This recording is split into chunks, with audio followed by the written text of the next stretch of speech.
नमस्कार ट्रेडर्स, स्वागत आहे तुमचं आपल्या चॅनलवर. आज आपण उद्याच्या निफ्टी आणि बँक निफ्टीचा कंप्लीट ॲनालिसिस पाहणार आहोत. त्यामुळे व्हिडिओ शेवटपर्यंत पहा. सुरुवात करूया निफ्टीपासून. सध्या मार्केटमध्ये व्होलॅटिलिटी वाढलेली दिसत आहे आणि ट्रेडर्स पुढच्या मूव्हची वाट पाहत आहेत. उद्या सेशनमध्ये ओपनिंग रेंज खूप महत्त्वाची राहील. जर निफ्टीने रेझिस्टन्स ब्रेकआउट दिला तर मार्केटमध्ये बुलिश मोमेंटम पाहायला मिळू शकतो. पण सपोर्ट खाली सिच्युएशन झाला तर सेलिंग पर्पज वाढण्याची शक्यता आहे. इंट्राडे ट्रेडरसाठी कन्फर्मेशनशिवाय एंट्री घेणं रिस्की होऊ शकतं, त्यामुळे स्टॉप लॉस नक्की वापरा.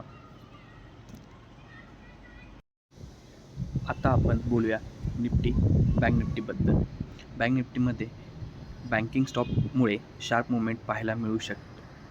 जर बायर्स ॲक्टिव्ह राहिले तर क्विक अपसाईड रॅली येऊ शकते, पण सपोर्ट ब्रेक झाला तर डाऊनसाईड मूव्ह पण जोरदार येऊ शकतो. एक्सपायरी जवळ असल्यामुळे व्होलॅटिलिटी जास्त राहण्याची शक्यता आहे, त्यामुळे प्रॉपर रिस्क मॅनेजमेंट ठेवा आणि ओव्हर ट्रेड टाळा. धन्यवाद.